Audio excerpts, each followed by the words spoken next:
Well, I want to begin by giving Brother Jim 2 thumbs up, and he knows what that's all about.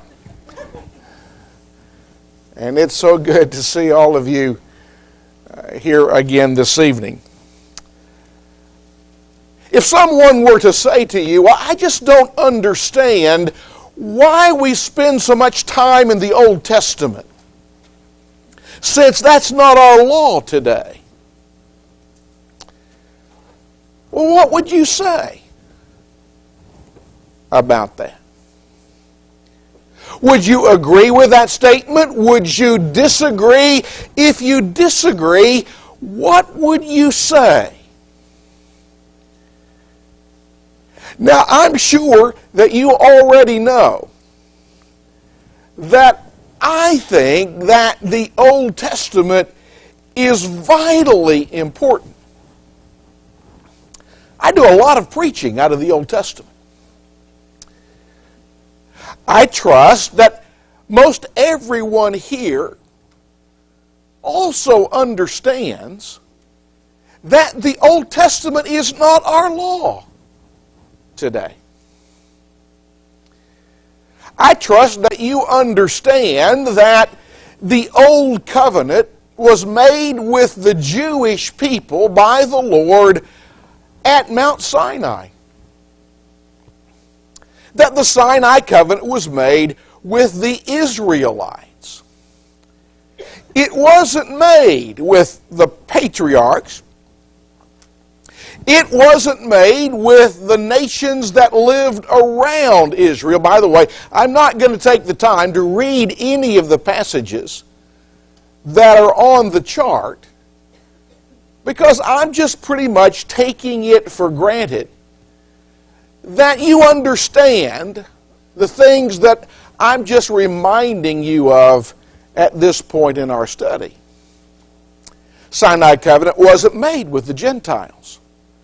They didn't have the law that God gave the Israelites. I trust that you also understand the principle that a law only applies to those to whom it is addressed. We have certain laws in the United States of America that apply to the citizens of this country. Now, over there in England, they have a different set of laws that apply to their citizens. Have any of you been to England? Anybody been to England? Vicky's been to England. Virginia, I think I saw her hand. Well, you ladies know that in England, they drive on the wrong side of the road, right? Well, Dawn's right about that. It's the right side of the road for the English folks, but it's the wrong side of the road for us because we have a different set of laws. Our laws apply to us, their laws apply to them. I'm also going to take it for granted that most everybody here understands that the covenant that God made with Israel at Sinai has been replaced by the new covenant. And there's just a whole host of passages that we could look at, but that's really not my purpose tonight. I will look with you at Romans chapter 7 and what Paul says beginning in verse 4. He says, "Therefore, my brethren, you also have become dead to the law." He's talking about the law of Moses, "by the body of Christ, that you may be married to another, even to him who has been raised from the dead, that we should bear fruit to God." And then if you'll look down to verse 6, Paul went on to say, "But now we have been delivered from the law." Again, he's talking about the law of Moses. "Having died to what we were held by, so that we should serve in the newness of the Spirit and not in the oldness of the letter." Now, I know that Paul here is talking about the law of Moses because of what he says in the very next verse. In verse 7, He asked the question, what shall we say then? Is the law sin? And Paul answers his own question. He says, certainly not. On the contrary, I would not have known sin except the law, for I would not have known covetousness unless the law had said, you shall not covet. Now, what law said you shall not covet? Well, that was the Ten Commandment law, wasn't it? In fact, that was the 10th of the 10 Commandments. So we're not under the 10 Commandments today. That law was given to the Jews, and that law has been replaced. Now, don't misunderstand me. That doesn't mean that it's permissible for us to steal and murder and commit adultery and do all of those things, because the New Covenant law condemns all of those things. In fact, 9 of the 10 Commandments are taught in the New Covenant. The only commandment that is not enjoined upon God's people today is the command to remember the Sabbath day to keep it holy. Now, I have said all that to say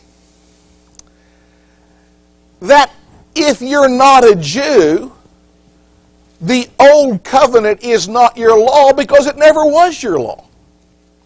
God gave that to the Jews. And today, whether or not you are a Jew or a Gentile, it doesn't really matter, because that Old Covenant law is not your law today because it's been replaced by the gospel. I think everybody here understands everything that I've said. But because of what I've said, unfortunately, at least some Christians, I think, have the erroneous idea that therefore the Old Testament is of very little, if any, value to New Testament Christians. Well, I've got to catch up with myself. Paul told the Galatians that they were no longer under a tutor. He said the law was a tutor to bring us to Christ, but now that faith has come, we're no longer under a tutor.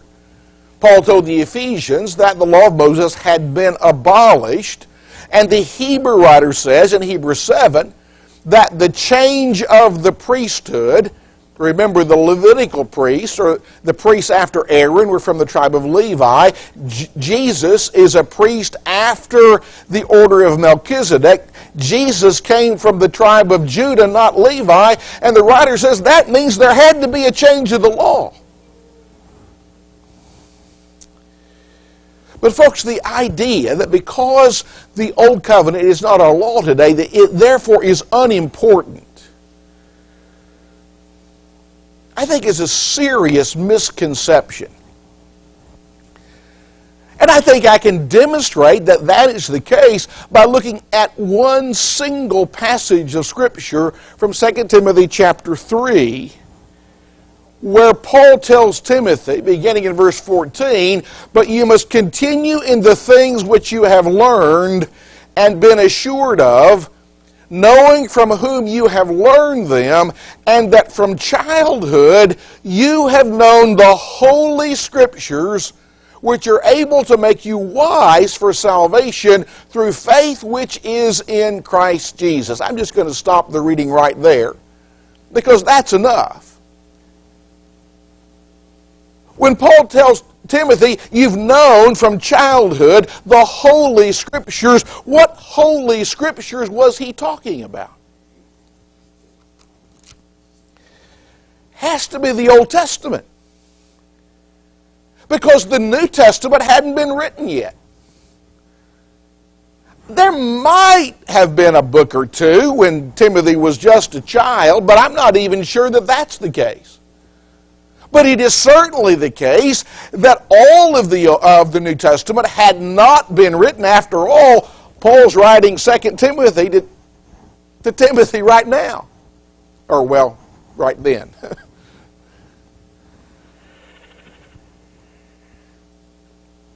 But I hope you see the significance of what Paul says here.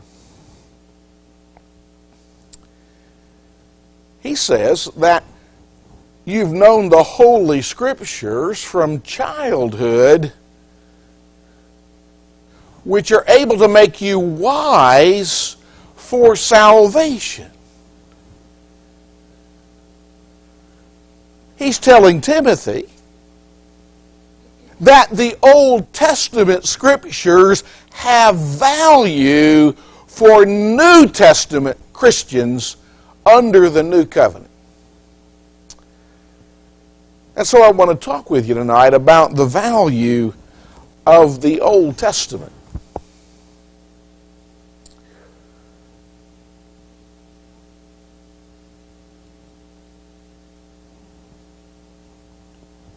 I want to share with you 8 reasons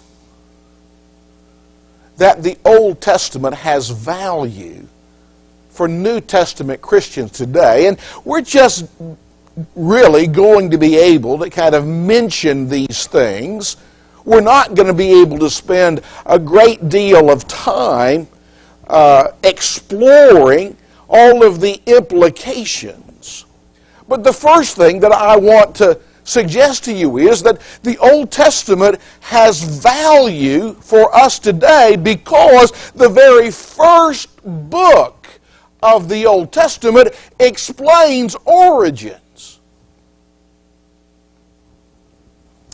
In fact, the book of Genesis has been called the book of beginnings.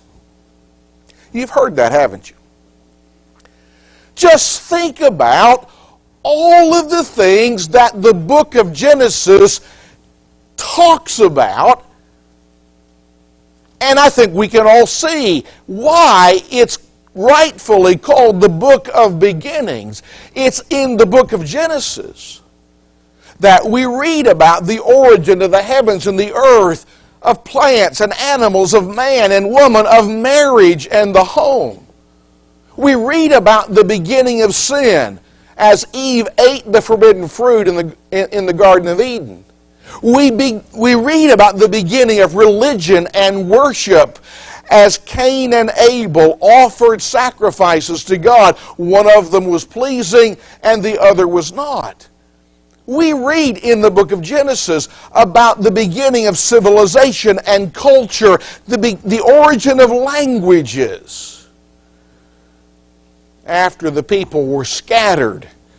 Remember that story in Genesis 11? They tried to build this tower to reach heaven rather than to spread out over the face of the earth as God had instructed them to do. And God stopped that. In fact, God brought that to a screeching halt by confusing their languages. If you've ever been in a country where they speak a different language, then you know how difficult that can be. I've had that opportunity a couple of times. And the language barrier was one of the most frustrating things about my sojourn in those countries. But it's the book of Genesis that explains to us the origin of races and nations, of government, of the Hebrew race, the beginnings of Revelation as God communicated first orally to Adam and Eve and the other patriarchs. It's in the book of Genesis that we begin to see the first hint of the scheme of redemption, as the first Messianic prophecy is recorded for us in Genesis chapter 3 and in verse 15.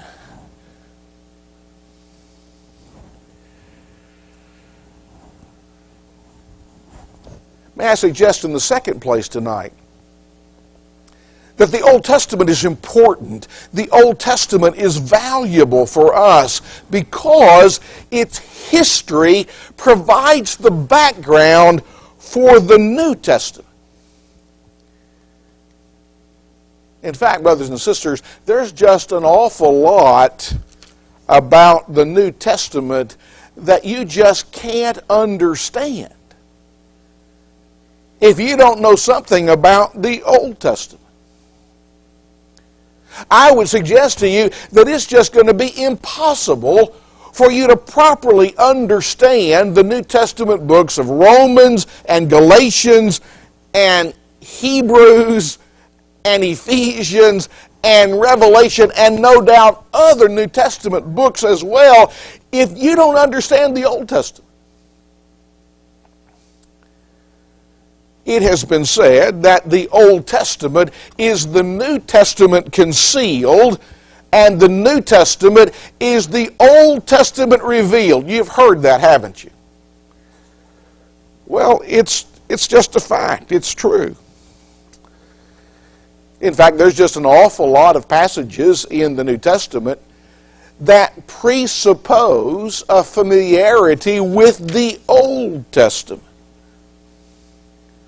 For example, in Matthew chapter 12, when Jesus said that just as Jonah was 3 days and 3 nights in the belly of the great fish, so the Son of Man would be 3 days and 3 nights in the heart of the earth, that statement presupposes an understanding of that story about Jonah and the whale. Irving L. Jensen, in his little book, A Survey of the Old Testament, says, the New Testament is the sequel of the Old Testament's origins, heir of its promises, fruit of its seed, the peak of its mountain. I believe he's right about that. Well, then in the third place, the Old Testament is important. The Old Testament is valuable because its revelation of God enlightens. We learn so much about the God that we love and serve from the Old Testament. In fact, we just can't get a complete picture of our Creator without the revelation of His character and His nature that is found for us in the Old Covenant Scriptures. God's omniscience and His omnipotence is evidenced in the creation account in Genesis chapter 1 and 2. His omnipresence is evidenced in that story about Jonah and the whale. Remember, Jonah was commissioned by God to go to Nineveh to warn the Ninevites of judgment, and Jonah didn't want to do that. And he didn't want to do that because the Assyrians were an extremely cruel people. They perpetrated all kinds of atrocities upon the nations that they conquered. And Jonah knew that if he went and he preached to the Ninevites and they listened and they turned from their sins, God would forgive them. And Jonah didn't want that to happen. And so he headed in the opposite direction. But he couldn't get away from God, could he, Don? Well, the omnipresence of God is illustrated and highlighted in that Old Testament story. God's faithfulness is highlighted in the fact that God made 3 great promises to Abraham. And you know what they are, don't you? And if you don't, you're going to know, because we're going to be talking about it in our Wednesday night class. He promised to give Abraham a land and to make of his descendants a great nation. And he said that all the families of the earth would be blessed through his seed. And the Old Testament reveals that God kept those promises. And we see evidence of God's patience and His long suffering in His dealing with the Israelites during the time of the wilderness wandering and the time of the judges, especially during the time of the divided kingdom. And we learn about God's attitude toward disobedience when we read the stories of Nadab and Abihu, how they offered strange fire to the Lord that He had not commanded. And God sent down fire from heaven and consumed them right there on the spot. And God was so serious about that He told Aaron, their father, that he wasn't to mourn their deaths. Just imagine that.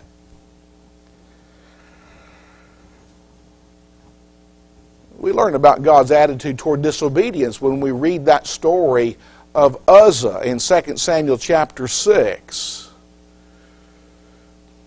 David's moving the Ark of the Covenant, puts it on an ox cart in violation of God's instructions. God had said that the furniture of the tabernacle was to be carried on the shoulders of the Kohathites, but David didn't listen, or he forgot about that.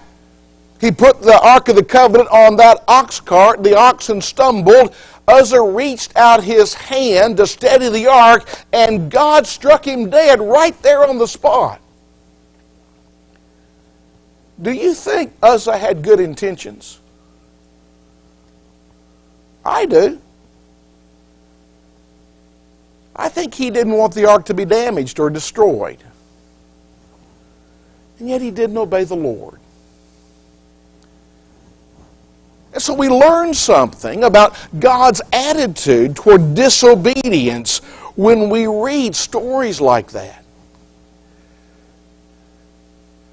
And we learn about the loving heart of God when we read in the book of Hosea, when God instructed Hosea to marry an immoral woman named Gomer. And his heartache mirrored the longings and the heartache of God in His relationship with Israel. We've been looking at the story of Joseph in our Genesis class in the last few class periods. You just can't read the story of Joseph without seeing evidence of the providence of God at work in the life of that young man.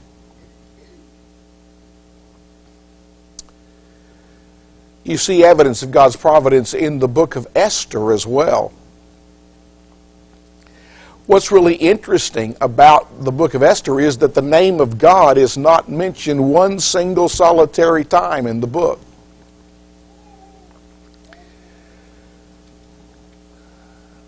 But it was the old commentator Matthew Henry who said, and this is not an exact quote, but it's close. He said, if the name of God is not found therein, the finger of God most assuredly is, or something to that effect. I think he's right about that. The finger of God is running all through the book of Esther. It is the Old Testament that assures us, as we're told in Daniel chapter 4 and verse 17, that the Most High rules in the kingdom of men, gives it to whomsoever He will, and sets over it the lowest of men. That's a principle we need to remember in this election year.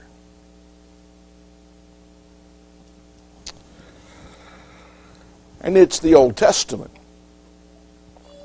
that assures us that the power and the authority of Jehovah is also exercised by Jesus today. The Old Testament teaches us, as Paul said in Romans 11:22, about the goodness and the severity of God. So I would suggest to you that you can't really know the God of the New Testament if you don't know the God of the Old Testament, because they are one and the same. The Old Testament reveals so much to us about the nature and the character of God.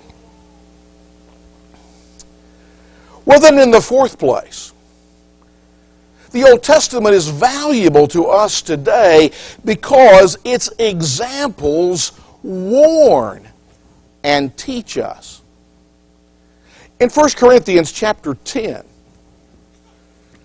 Paul begins that chapter with these words. He says, "Moreover, brethren, I do not want you to be ignorant that all our fathers were under the cloud, all passed through the sea, all were baptized into Moses in the cloud and in the sea, all ate the same spiritual food, and all drank the same spiritual drink, for they drank of that spiritual rock that followed them, and that rock was Christ." He talks about all the advantages that Israel had. Talks about all that God had done for them. But then verse 5 is a sad commentary. Paul says, "But with most of them God was not well pleased, for their bodies were scattered in the wilderness." But now notice what Paul says in verse 6. "Now these things became our examples, to the intent that we should not lust after evil things, as they also lusted." And then notice what Paul says in verse 11. "Now all these things happened to them as examples, and they were written for our admonition, on whom the ends of the ages have come." New Testament writers often refer to the bad examples of Old Testament characters. They do that so that we'll learn not to make the same mistakes. And so, as we've just noted from 1 Corinthians 10, Paul talks about the sins of the Israelites. The Hebrew writer talks about the folly of Esau as he sold his birthright for a mess of pottage. Peter and Jude talk about the error of Balaam.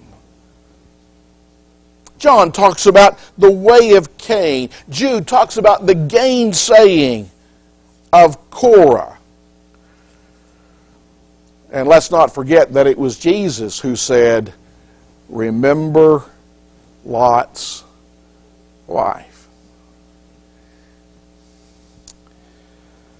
But New Testament writers also refer to the good examples of Old Testament characters, so that we'll be inspired by their faith and by the victories that they had with the help of God. And so they talk about the faith of Abraham and the perseverance, the steadfastness of Job and the prophets. They even talk about the works of a harlot named Rahab. And there's all those folks listed in the Hall of Fame of Faith in Hebrews chapter 11. That's valuable.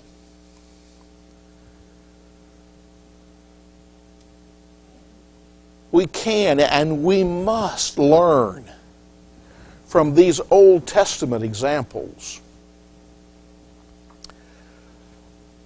But then the Old Testament is also valuable because its prophecies confirm both the inspiration of the Bible and the deity of Jesus. It was the 2nd century apologist, Justin Martyr, who uttered these words. He said, "To declare a thing shall be long before it is in being, and then to bring about that very thing according to the same declaration, this or nothing, is the work of God."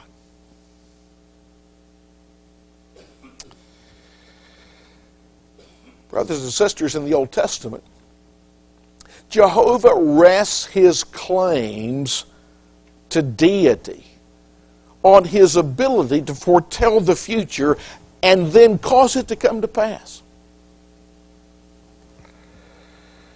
God said through Isaiah's pen in Isaiah 41, beginning in verse 21, "Present your case, says the Lord.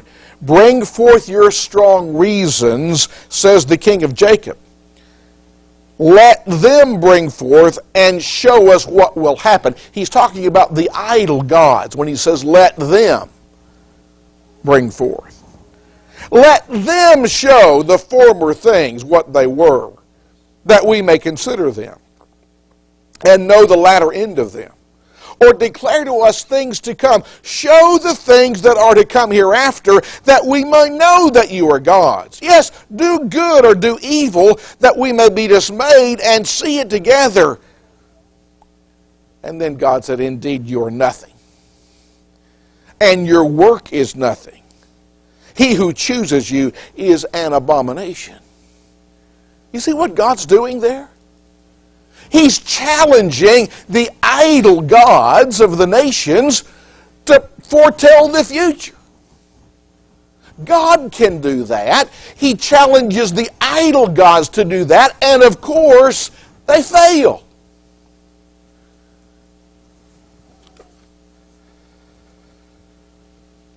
The inspiration of the Bible is confirmed again and again by the many fulfilled prophecies concerning the destinies of ancient peoples.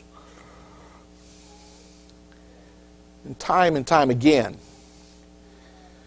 Jesus, the apostles, and other inspired men appealed to the prophecies in the Old Testament of the Messiah to confirm that Jesus of Nazareth was indeed the Christ that the Jews had been looking for some 1,400 years.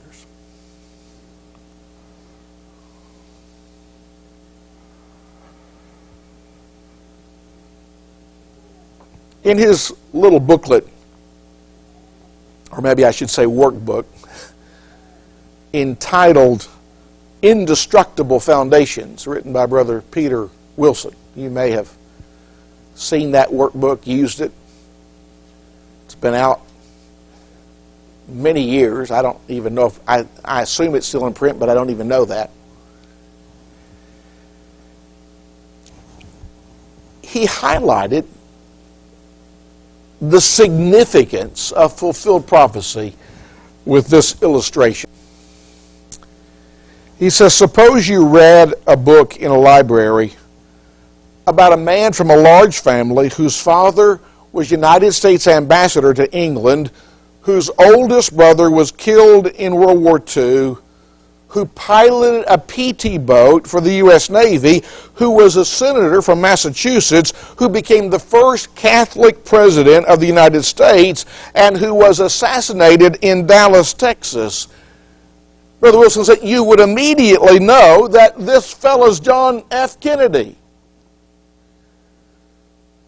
I was in the first grade when Kennedy was assassinated. I remember the principal making the announcement over the intercom when we were in class. Then Brother Wilson says, now suppose somebody proved to you that this book was printed in 1700.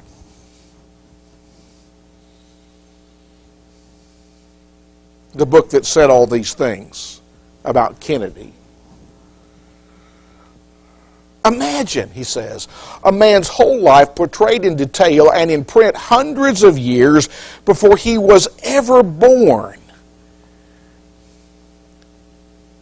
And then he says, yet that is exactly what you have in the Messianic prophecies.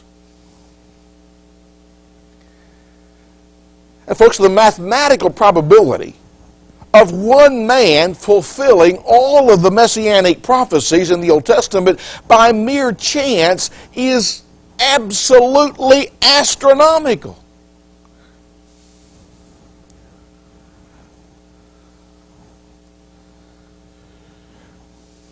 Peter Stoner, in his book Science Speaks, selected 8 Messianic prophecies. And they're listed on the chart. And he figured the mathematical probability that one man would fulfill each one of these prophecies by mere chance. Now, I'm not a mathematician. I don't know how he did all of that. But I do know this, that a fellow named Harold Hartzler said that he used proper methods. He said the manuscript for Science Speaks has been carefully reviewed by a committee of the American Scientific Affiliation members and by the Executive Council of the same group, and has been found in general to be dependable and accurate in regard to the scientific material presented. The mathematic analysis included is based upon principles of probability which are thoroughly sound, and Professor Stoner has applied these principles in a proper and convincing way. Now, that's a long way of saying, in this guy's estimation, he knew what he was doing. That's what that means.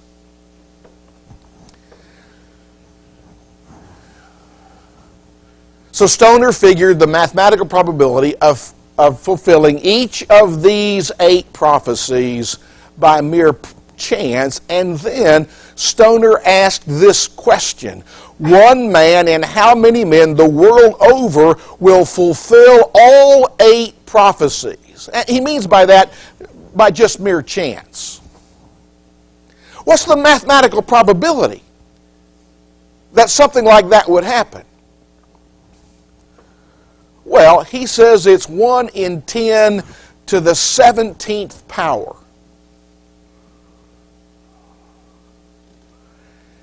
That's 1 in 1 with 17 zeros after it.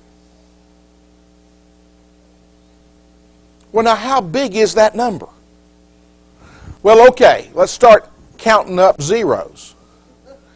Here's 1,000, here's 1,000,000, here's 1,000,000,000, here's 1,000,000,000,000. What comes after 1,000,000,000,000? How many of you know? No, it's all, we've already used million. Whoa, I'm impressed. You've been looking at the internet again? Well, I had to look at the internet. I didn't know what came after 1,000,000,000,000. It's a quadrillion. That's 1 in 100 quadrillion.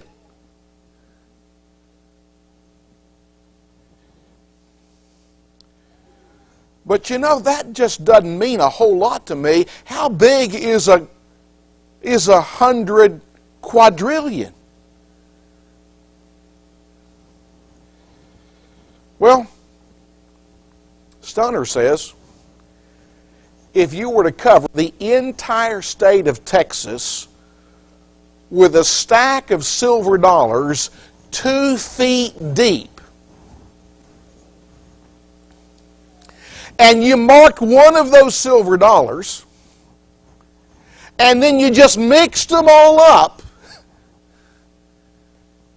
and you had a fella go looking for that marked silver dollar, he could go as far as he wanted to go, but he has to pick that marked silver dollar on the first try. The mathematical probability of that happening is about 1 in 100 quadrillion. Now that just blows my mind.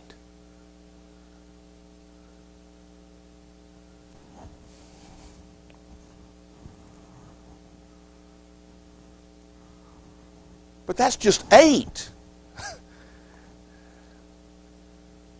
It's been estimated that there's over 300 prophecies of Jesus in the Old Testament. Fulfilling 8 prophecies, the probability is 1 in 10 to the 17th power. Fulfilling 48 prophecies, it works out to be 1 in 10 to the 157th power. But folks, the earth weighs only, well, I shouldn't say only, but it weighs 10 to the 26 power ounces. Now, don't ask me how they figured that. I don't know. But that's just what somebody said. The length of the universe is said to be 10 to the 28th power inches. The number of the elementary particles in the universe is said to be 10 to the 80th power. Hopefully you're kind of seeing what I'm getting at.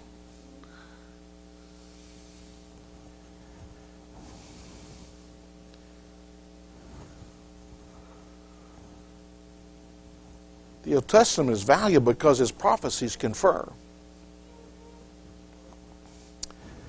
And its types and its shadows illuminate.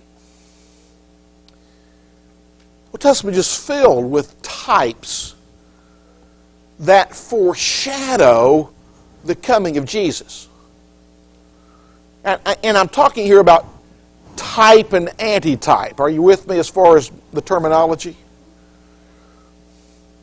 A type is something way back yonder that points to the antitype. Paul says in Romans 5:14, for example, that Adam was a type of Christ. In John chapter 3, Jesus says, and I'm paraphrasing, that just as the brazen serpent, remember that story, was lifted up, so the Son of Man would be lifted up. The brazen serpent was a type of Jesus. And the Passover lamb, and the scapegoat. Remember that story that we just read recently in Genesis 28, where Jacob had that dream and he saw this ladder reaching up into heaven, and he saw the angels of God ascending and descending on that ladder. Turn to John chapter 1 and look at verse 51 with me. John 1:51. John says, "And he said to him, Most assuredly I say to you, hereafter you will see heaven open and the angels of God ascending and descending upon the Son of Man." Jacob's ladder was a type of Jesus.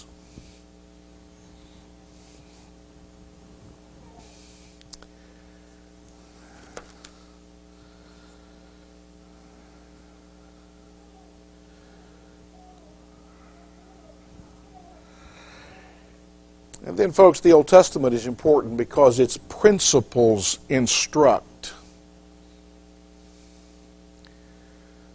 Paul says in Romans 15:4, whatever things were written aforetime were written for our learning. Remember? The Old Testament contains principles that are just as true, just as applicable today as they were when they were first written. The book of Proverbs, for example, is as pertinent today as it was in the time of Solomon. Train up a child in the way he should go, and when he is old, he will not depart from it. That's still true today.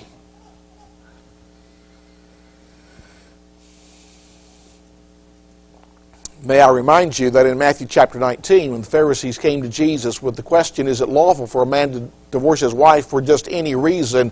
Jesus took them back to the very beginning, to Genesis 1:27 and Genesis chapter 2 and verse 24,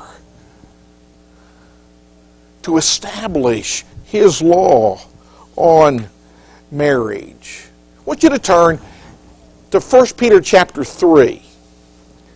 Because I think I can illustrate the point that I'm trying to make with this one passage.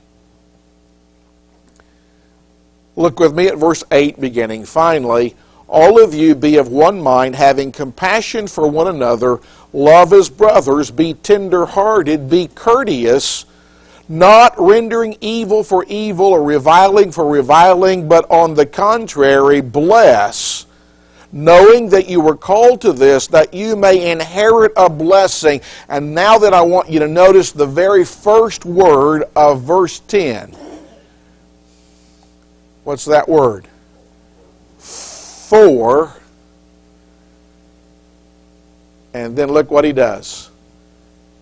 He who would love life and see good days, let him refrain his tongue from evil, and his lips that they speak no guile. Let him turn away from evil and do good. Let him seek peace and pursue it. He's quoting Psalm 34, verses 12 through 16, to establish what he's just said. Why does he do that? Well, because what that psalm teaches is still true. Well, then finally, we're going to wrap things up by going right back to where we started.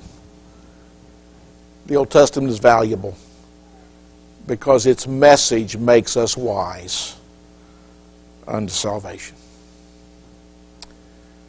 And those who neglect the Old Testament do so to their own detriment. And so it's important, it's essential for us to read and study and understand the Old Testament for all of the reasons that we've looked at tonight, and no doubt others as well. You have listened very carefully, and I appreciate your careful and kind attention. I hope our study tonight will be helpful, will help all of us see why it's important for us to do what we're doing on Wednesday night in our Sharpening the Sword study, why it's important for us to study the Old Testament. It has value. It has value for New Testament Christians. We're going to stand and sing our invitation hymn. If we can help anyone tonight establish a relationship with God or reestablish a relationship, we would be honored to do that. You can respond to the gospel message right now as we stand.